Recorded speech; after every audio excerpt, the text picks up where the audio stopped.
Programa número 5. Hola Deca, ¿cómo estás? Hoy con un tema central en particular, ¿no es cierto? Tenemos una invitada a través de videollamada, Marta Montivero, profesora de Historia y Geografía, que nos va a hablar sobre cayuqueo.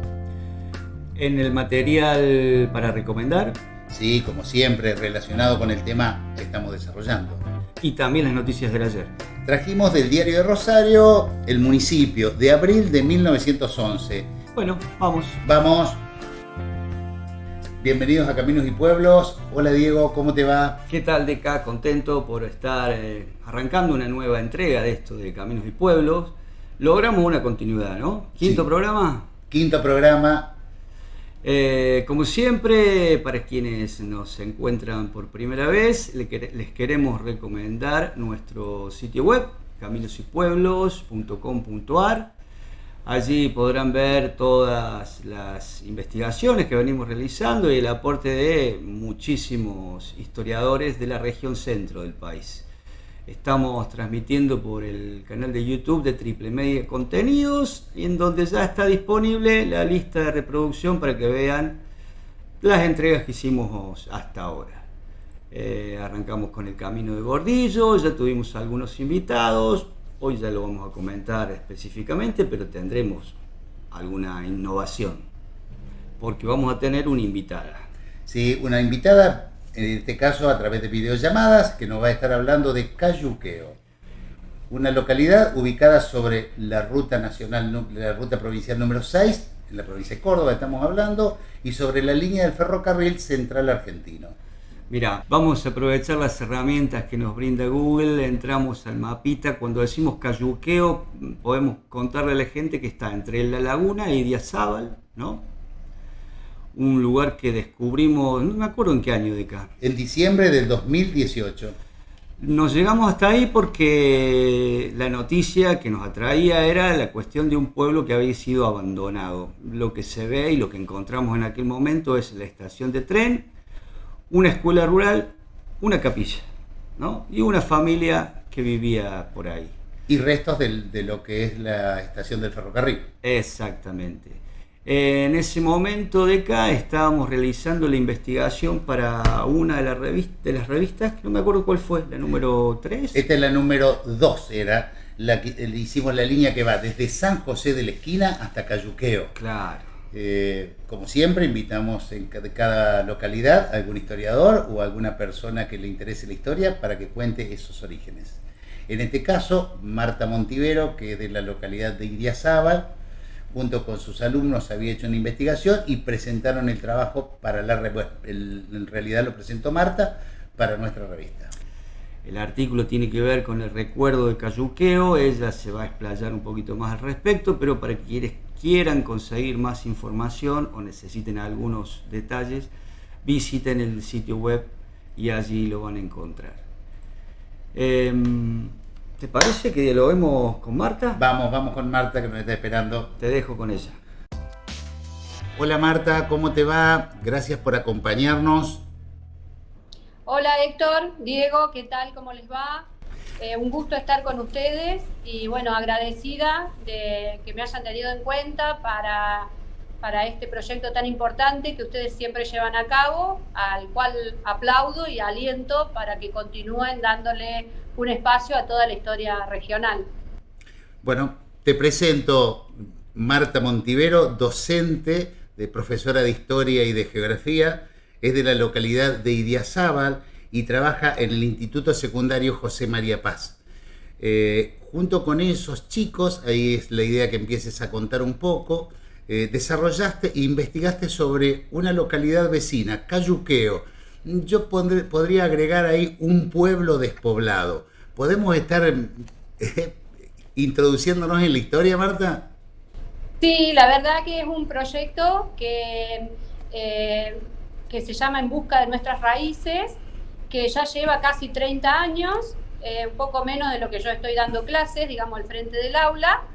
Y uno de los chicos, un grupo de chicos que en realidad venían de la escuela de Cayuqueo, es decir, terminaron su sexto grado en la escuela de Cayuqueo y vinieron al secundario acá, propusieron como temática investigar la historia de Cayuqueo para que no se perdiera, para que digamos, se diera a conocer y para que no se perdiera. Entonces, creo que tiene 10 años el proyecto ya, desde que empezó, de que los chicos escribieron mínimamente, digamos, la historia, y todos los años la gente va aportando distintos hilos como para continuar la investigación.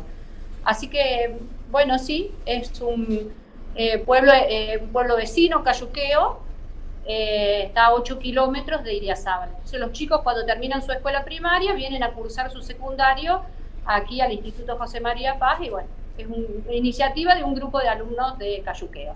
Bien, para ubicarnos geográficamente, ya que aprovechamos 8 kilómetros al oeste de Idiazábal.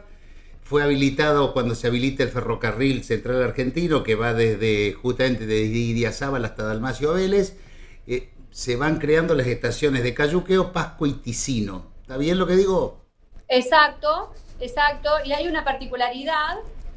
Al año exacto de que se inaugura la estación de Idiazábal, se inaugura la estación de Cayuqueo. Pero no obstante, Cayuqueo, Pasco y Ticino. Pero como Cayuqueo ya estaba construida, el jefe del ferrocarril nos contaba, de acá de Idiazábal, nos contaba de que el tren iba hasta Cayuqueo, y como no tenía manera, digamos, para dar vuelta, retornaba marcha atrás, digamos, la locomotora, pero cargaba todo de Cayuqueo hasta la inauguración oficial en forma conjunta con Pasco y Ticino. Eso fue el 23 de diciembre de 1911.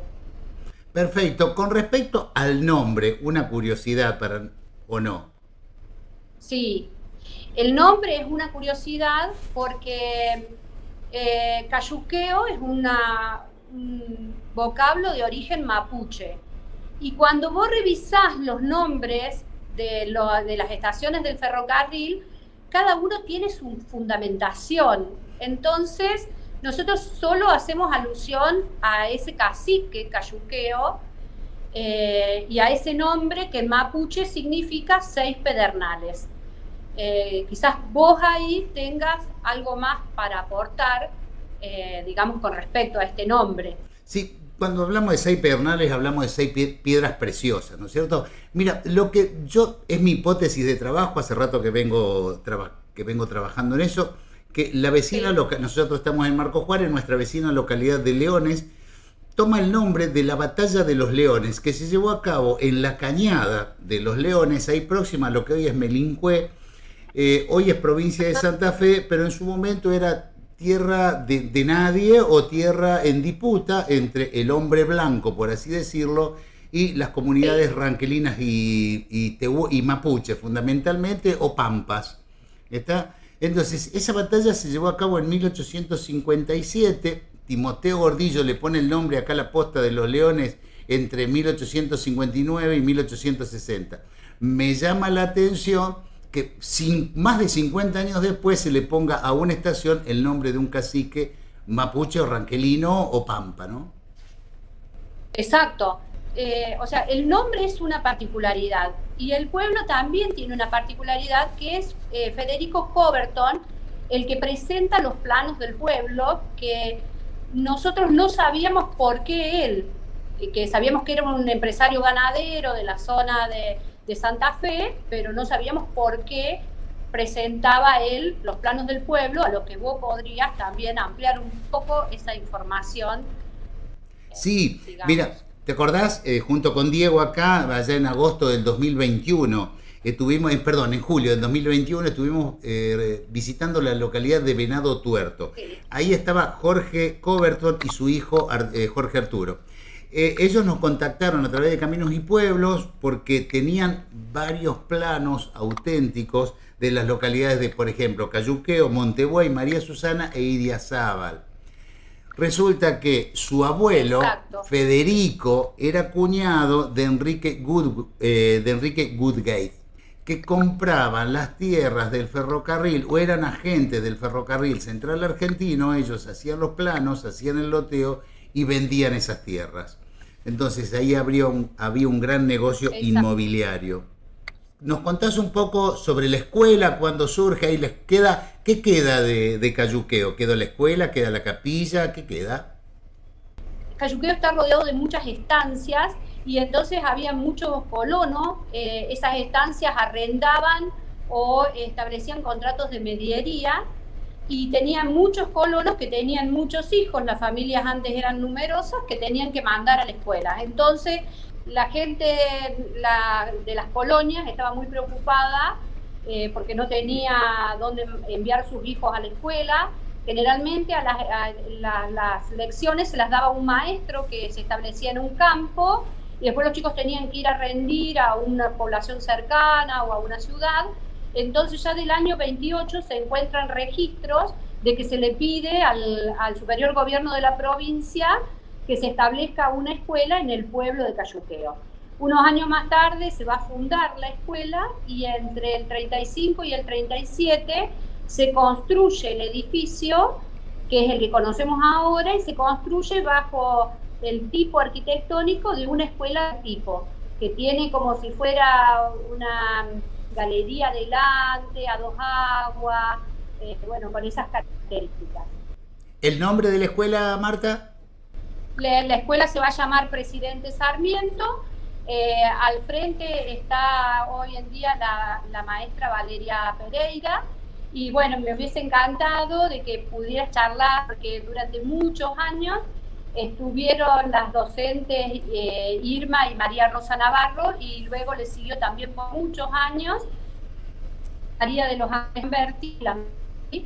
Bueno, ella es últimos años dando clase en esa escuela, con muchos alumnos, porque las estancias alrededor también sigue trabajando mucha gente.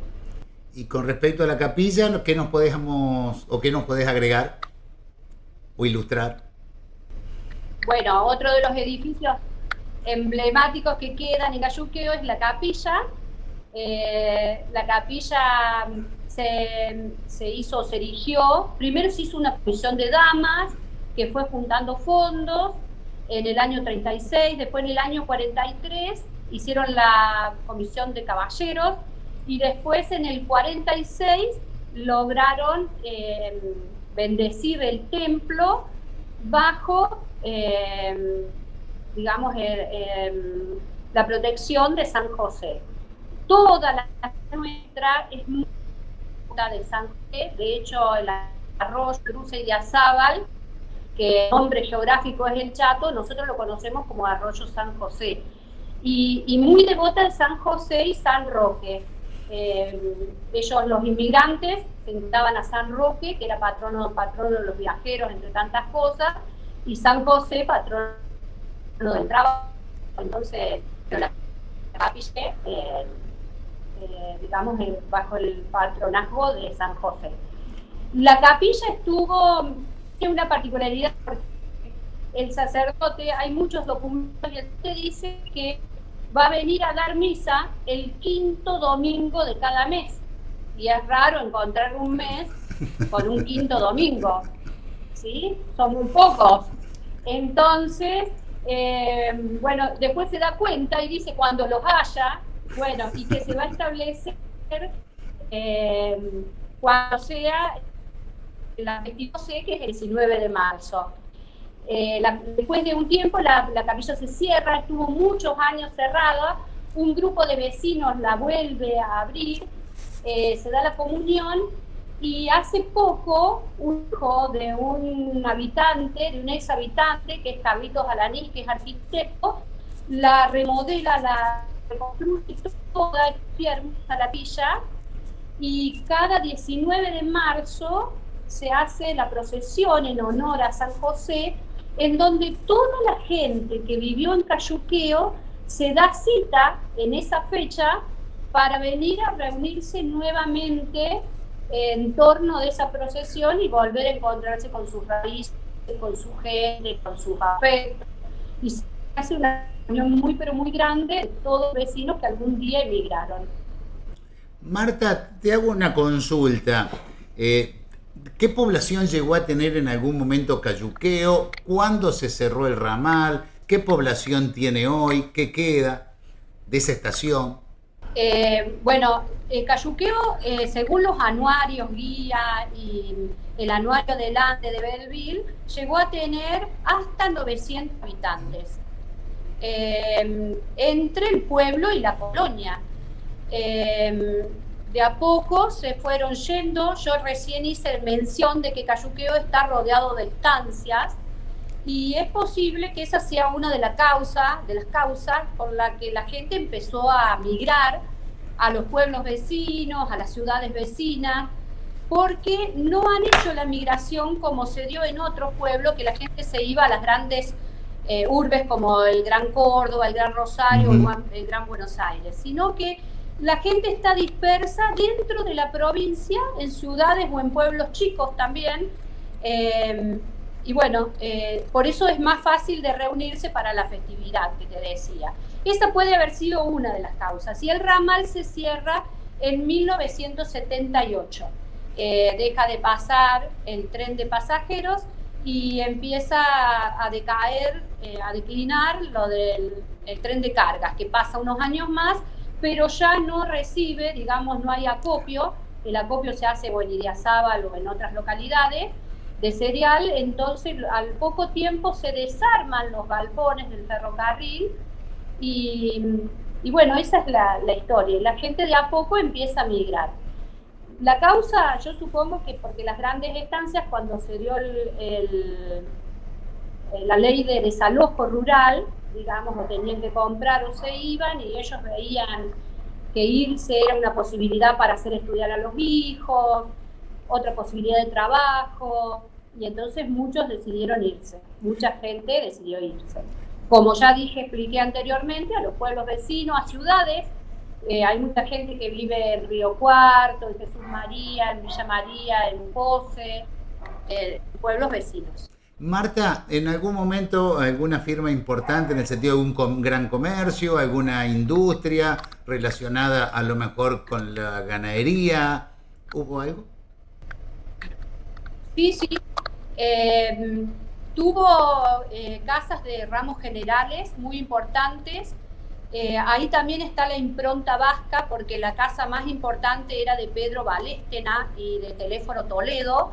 Digamos, eran las grandes firmas, había casas de ramos generales, tenía estafeta postal, tenía peluquerías y barberías, tenía acopios de cereales, tenía una fábrica, la fábrica que era una fábrica muy importante de Buenos Aires, una firma de Buenos Aires que llevaba los quesos que se hacían en Cayuqueo, los transportaban todos a Buenos Aires. Sí, era muy, digamos, como todo pueblo, en los comienzos, próspero, con su impronta y con sus características. Hay una familia que ha quedado viviendo ahí, que es la familia Agüero. Ellos siguen, todavía es una familia tradicional desde el comienzo de los tiempos. La familia Agüero continúa, parte de la familia viviendo allí. Y cuando vienen los visitantes, que hay mucha gente que se llega a visitar por curiosidad, bueno, la familia, o cuando viene algún ex habitante, la familia Agüero son los encargados de recibirlos y de hacerles el recorrido, de abrir la iglesia, bueno, de estar un poco con ellos y de contar un poco la historia de lo que sucede, de lo que pasó con Cayuqueo. Además te quería comentar de que tuvo sus personajes, Cayuqueo, que hablábamos del maestro Tenaglia.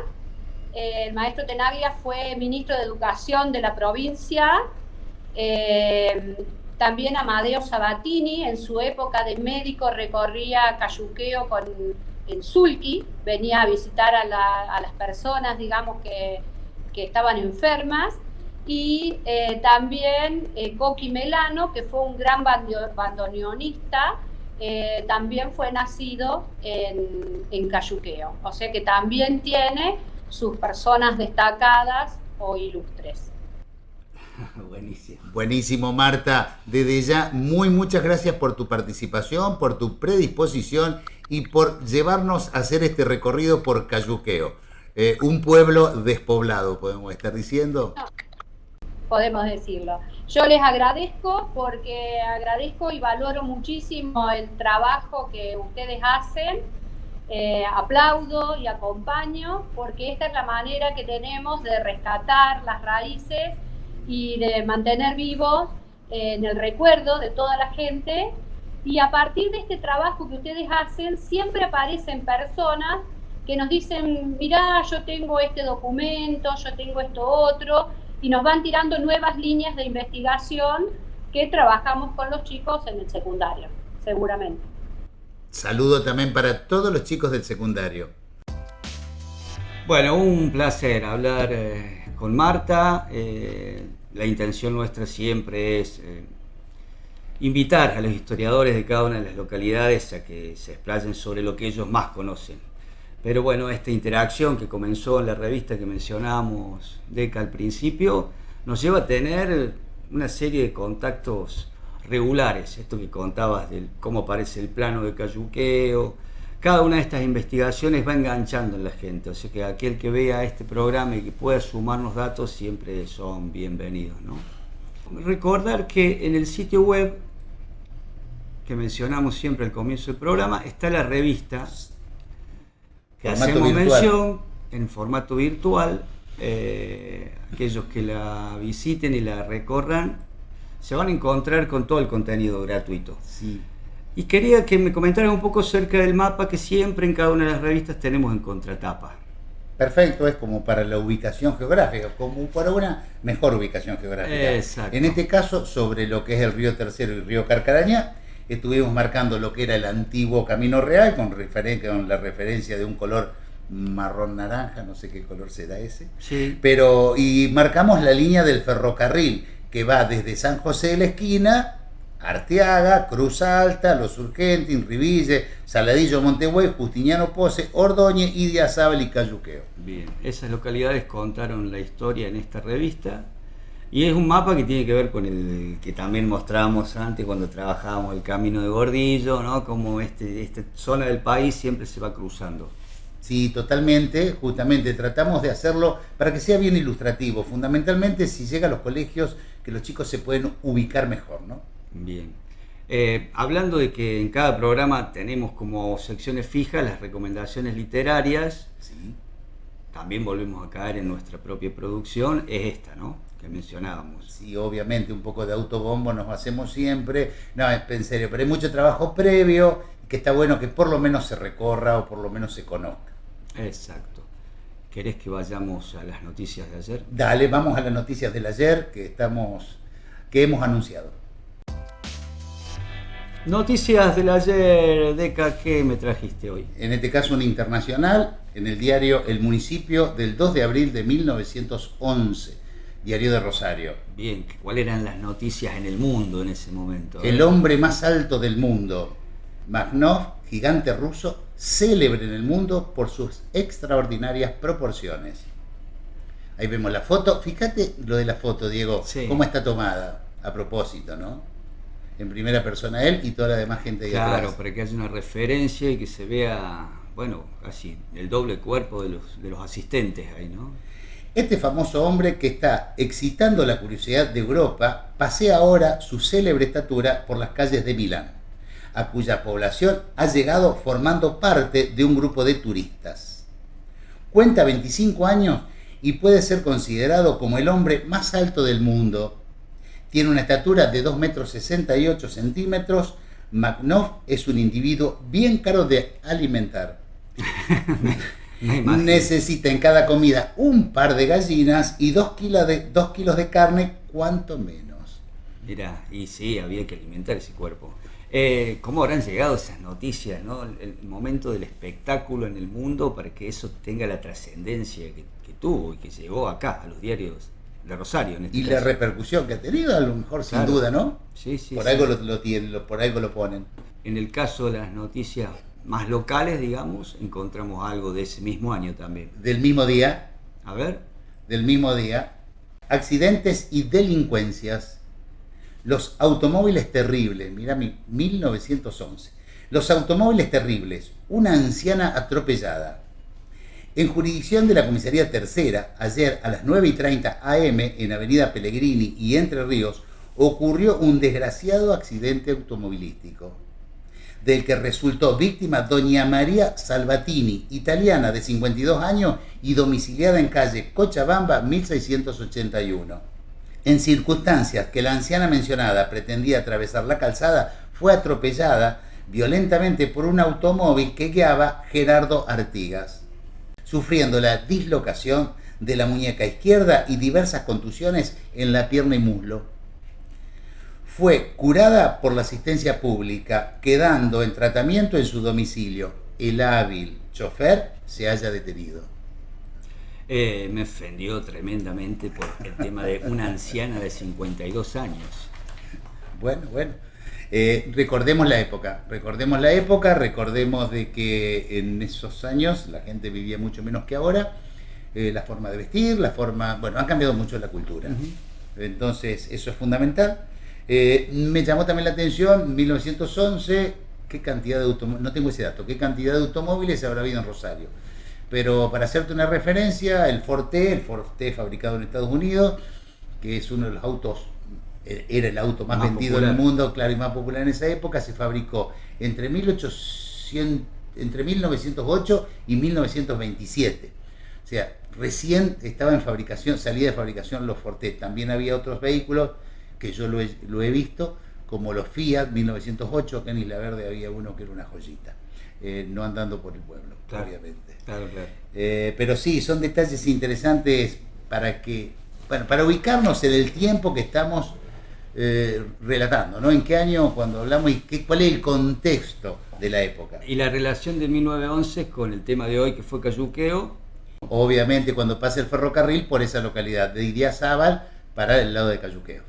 Mientras llegaba el ferrocarril, un gigante asombraba a Europa y el mundo, y una anciana de 52 años era atropellada en las calles de Rosario, ¿era? De Rosario. Vos decís que en este momento no nos dirían ancianos. No sé, yo ya pasé esa edad, así que imagínate que me dirían a mí. Bueno, Deca, nos queda una publicidad. Ah, claro. Nos queda una publicidad, no te me vayas. Claro, porque también tenemos que agradecer. ¿Por qué el tema de publicidad? Tenemos que agradecer nuevamente al Estudio Volati, sí, que nos sigue acompañando en estas entregas, y para que vean que los diarios de aquella época también subsistían gracias a la publicidad. En este caso, una publicidad que nos llamó la atención. Sí. Ferretería El Ancla, de Fernando Ment, calle San Martín, 955, teléfono 1253. Estamos hablando de la localidad de Rosario. Cocinas alemanas, marca registrada, Gracia. Pidan catálogos y precios. Obviamente que estamos hablando de cocinas a leña para los más jóvenes que no la hayan conocido. Gran surtido de máquinas para picar e embutir carnes, con y sin volantes, alemanas y norteamericanas. Hilo y demás artículos para chancherías, cuchillería especial para carniceros y barraqueros. Ollas a baño María para hervir leche desde 1,4 litros hasta 8 litros. Patines con rueda, acá hay un error en la redacción. Dice patines con rueda de buje de madera de acero, con y sin munición. En realidad son ruedas de madera con buje de aceros, con o sin munición. Desde las más baratas hasta las más finas.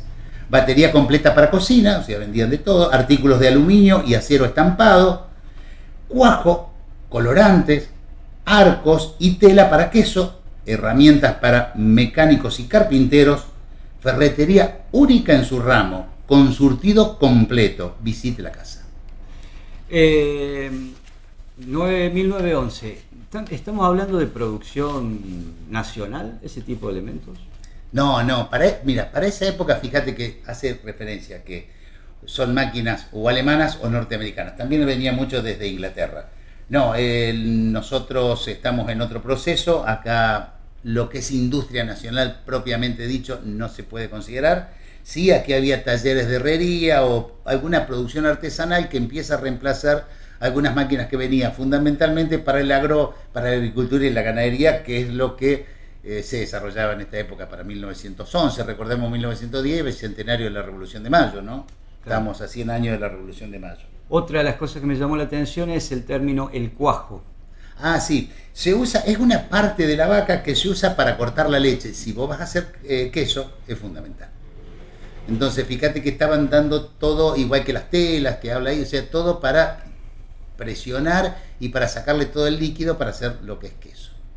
Claro, esto que veíamos, Ferretería El Ancla, era un poco... De todo. Sí, podías llevarte desde una máquina hasta, bueno. ¿Listo? Sí, señor. Llegamos al final.